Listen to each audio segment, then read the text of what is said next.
Hello friends, welcome to my channel study for you. So guys, जैसा कि आज जो आपका एसएससी सीएचएसएल का 25 मई का सेकंड शिफ्ट का एग्ज़ाम हो गया दोस्तों, जिसका जो है मैं आपको बिल्कुल 100% एक्यूरेट आंसर के साथ जो है इस वीडियो में बताऊंगा। तो देख लेते हैं कि किस प्रकार के जो है आज आपके 25 मई के सेकंड शिफ्ट के एग्ज़ाम में जो है प्रश्न पूछे गए हैं। उससे पहले एक बात और दोस्तों, कि जिन्होंने भी अगर चैनल को सब्सक्राइब नहीं किया है तो एसएससी सीएचएसएल से रिलेटेड पल पल की अपडेट के लिए जो है चैनल को सब्सक्राइब ज़रूर कर दीजिएगा। और बगल में ही आपको एक बेल आइकन यानी घंटे का निशान भी दिख रहा होगा, तो आप उसे भी जो है ज़रूर प्रेस कर दीजिएगा। तो चलिए वीडियो को स्टार्ट करते हैं। तो आज का जो आपका पहला क्वेश्चन आया था कि who is the author of why I am an atheist book, यानी मैं नास्तिक क्यों हूँ पुस्तक के लेखक कौन थे। तो देखिए, why I am an atheist, इस पुस्तक के जो लेखक थे ना, ये भगत सिंह थे। और भगत सिंह ने जो है ये पुस्तक लाहौर सेंट्रल जेल में कैद के दौरान लिखा था। और इसका जो प्रथम प्रकाशन है ये लाहौर से ही छपने वाले अखबार द पीपल में जो है 27 सितंबर 1931 को हुआ था। तो ये फैक्ट भी आपको ध्यान में रखना है, क्योंकि यहाँ से भी जो आपके एग्ज़ाम में प्रश्न पूछे जाते हैं। पूछा ये जाता है कि भगत सिंह के द्वारा जेल में कैद के दौरान कौन सी पुस्तक लिखी गई थी। तो इस पुस्तक का नाम भी आपको ध्यान में रखना है। नेक्स्ट आपका यहाँ पर आया था कि गुरु अम्बू सिंह फ्रॉम वेयर, यानी गुरु अम्बू सिंह जो है ये कहाँ के रहने वाले थे। तो देखिए, ये जो आपके गुरु अम्बू सिंह थे ना, ये मणिपुर के रहने वाले थे। तो मणिपुर आपका करेक्ट आंसर होगा। नेक्स्ट आपका यहाँ पर आया था कि Guinness book of world record in recording how many songs in a single day, यानी Guinness book of world record में एक दिन में जो है कितने गाने गाने का जो है रिकॉर्ड दर्ज किया गया है। तो देखिए, Guinness book of world record में एक दिन में जो है 28 गाने गाने का जो है रिकॉर्ड दर्ज किया गया है। और ये जो रिकॉर्ड है ना, ये कुमार सानू के नाम है। कुमार सानू ने 1993 में जो है एक दिन में 28 गाने जो है वो रिकॉर्ड किए थे। तो अगर गाने कितने गाने गाने का पूछा गया होगा तो 28 सॉन्ग आपका करेक्ट आंसर होगा। यदि सिंगर का नाम पूछा गया होगा तो कुमार सानू आपका करेक्ट आंसर होगा। नेक्स्ट आपका यहाँ पर आया था कि विच forest found north and south 30 to 60 degree latitudes, यानी पूछा ये गया था कि इनमें से 30 से 60 डिग्री नॉर्थ और साउथ अक्षांश के बीच कौन सा वन पाया जाता है। तो देखिए, नॉर्थ और साउथ के बीच ये जो आपका 30 से 60 डिग्री के बीच जो आपका अक्षांश के बीच जो वन पाए जाते हैं, ये आपके टेम्परेट डिसिडियस फॉरेस्ट यानी शांत पर्णपाती जो है वन पाए जाते हैं। तो शांत पर्णपाती वन आपका करेक्ट आंसर होगा।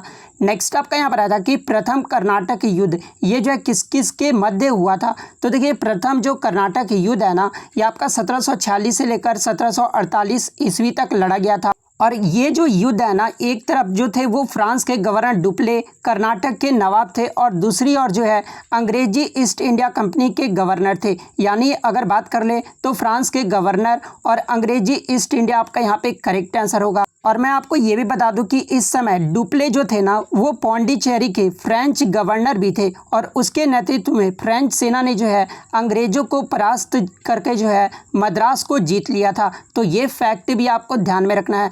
नेक्स्ट आपका यहाँ पर आया था कि इनमें से कौन सी पुस्तक जो है अमिताभ घोष की नहीं है, जहाँ पे ऑप्शन में आपका ए सूटेबल बॉय दिया हुआ था। तो देखिए, ये ए सूटेबल बॉय जो उपन्यास है ना, ये विक्रम सेठ के द्वारा लिखा गया उपन्यास है, ना कि अमिताभ घोष के द्वारा। तो ए सूटेबल बॉय आपका यहाँ पे करेक्ट आंसर होगा। नेक्स्ट आपका यहाँ पर आया था कि क्लोरीन ब्रोमीन फ्लोरीन ये जो एलिमेंट्स है ना, ये किस ग्रुप के पीरियोडिक टेबल में आते हैं। तो देखिए, ये जो आपके क्लोरीन ब्रोमीन और फ्लोरीन है, ये आपके आवर्त सारणी के 17वें ग्रुप में आते हैं। तो 17वां ग्रुप आपका यहाँ पे करेक्ट आंसर होगा। बात कर ले 17वां ग्रुप को जो है हैलोजन ग्रुप भी कहा जाता है। और इसमें जो आपके कौन से एलिमेंट आते हैं, तो देखिए 17वें ग्रुप में आपके 6 एलिमेंट्स आते हैं। कौन कौन से, तो फ्लोरीन, क्लोरीन, ब्रोमीन, आयोडीन, एस्टेटिन, उसके बाद आपका टेनेसिन, ये सब जो ग्रुप होते हैं ना, ये आपके 17वें ग्रुप में आते हैं। नेक्स्ट क्वेश्चन आपका यहाँ पर आता है कि which one is not the member of union executive, यानी कौन सा एक संघ कार्यकारिणी का जो है सदस्य नहीं है। जहाँ पे ऑप्शन में आपका काउंसिल ऑफ मिनिस्टर यानी मंत्री परिषद दिया हुआ था, पीएम यानी प्राइम मिनिस्टर दिया हुआ था, प्रेसिडेंट, उसके बाद स्पीकर ऑफ लोकसभा दिया हुआ था। तो देखिए आपके जो यूनियन एग्जीक्यूटिव के जो मेंबर नहीं होते हैं ना, ये आपके स्पीकर ऑफ लोकसभा नहीं होते हैं, तो स्पीकर ऑफ लोकसभा आपका करेक्ट आंसर होगा।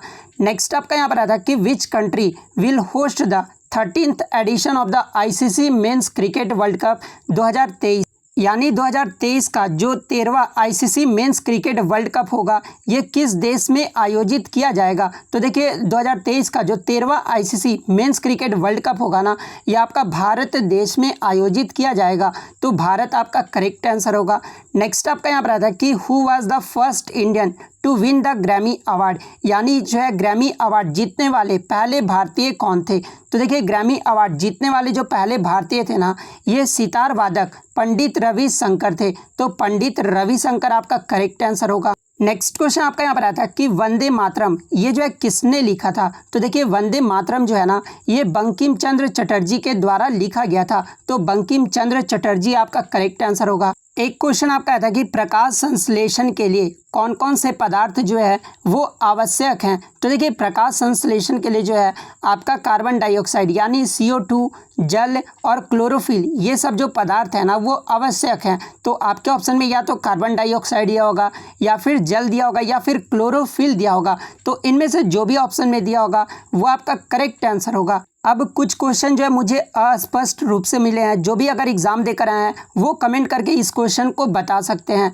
एक क्वेश्चन आपका इन्वायरमेंट मूवमेंट से पूछा गया था, जहाँ पे ऑप्शन में आपका साइलेंट वैली और आपके जो है चिपको मूवमेंट वगैरह जो है ये ऑप्शन दिए हुए थे। एग्जैक्टली ये क्वेश्चन मुझे नहीं मिला है कि क्या जो है ये प्रश्न यहाँ से पूछा गया था। जो भी अगर कैंडिडेट्स एग्जाम देकर आए हैं वो इस क्वेश्चन को जो है कमेंट करके बता सकते हैं। उसके बाद एक क्वेश्चन और मिला है कि जुलाई 2021 में किसे पद्म भूषण मिला था जिनका संबंध किसी नृत्य से है। तो देखिए पद्म भूषण पूछा गया था या पद्म विभूषण पूछा गया था, और उनका नाम क्या था ये भी जो आप जरूर बताइएगा कमेंट करके। ऐसे में आपको बता दूं कि 2021 में जो है टोटल 119 हस्तियों को जो है पद्म पुरस्कार से सम्मानित किया गया था, जिसमें 7 हस्तियों को जो है पद्म विभूषण दिया गया था, 10 को जो है पद्म भूषण दिया गया था, और 102 लोगों को जो है पद्म श्री अवार्ड से सम्मानित किया गया था। एक जो आपका योजना से प्रश्न पूछा गया था, शिविर योजना से संबंधित जो आपके प्रश्न पूछे गए थे, एग्जैक्टली ये भी जो है पूरा प्रश्न नहीं मिला है। जिस भी बच्चे को अगर ये पूरा प्रश्न याद है वो कमेंट करके बता सकते हैं। इसके अलावा मैं आपको बता दूं कि आपके 2 इंग्लिश में जो है सिनोनिम और 2 एंटोनिम पूछे जा रहे हैं। इसके अलावा आइडम एंड फ्रेजेज में एक जो आपका प्रश्न पूछा गया था वो आपका पूछा गया था कि ग्रीजिंग देयर हैंड्स, इसके जो आइडम एंड फ्रेजेज पूछे गए थे। तो देखिए ग्रीजिंग देयर हैंड्स का जो आइडम्स होगा ना वो टू ब्राइब होगा, ठीक है। तो टू ब्राइब जिन्होंने भी ऑप्शन में टिक लगाया होगा उनका यहाँ पे सही हो जाएगा। तो इतने प्रश्न जो आज मुझे बच्चों के द्वारा मिले हैं जो कि 100% रियल और ऑथेंटिक हैं। तो अगर वीडियो अच्छी लगी हो तो वीडियो को जो है लाइक ज़रूर कर दीजिएगा। अगर चैनल पर नए हैं तो चैनल को सब्सक्राइब ज़रूर कर दीजिएगा। और यदि आपको इसका PDF चाहिए तो मैं टेलीग्राम का जो लिंक है आपको डिस्क्रिप्शन में प्रोवाइड कर दूंगा, आप वहां से ईजिली इसका PDF ले सकते हैं। तो मिलते हैं नेक्स्ट वीडियो में, तब तक thank you, all the best.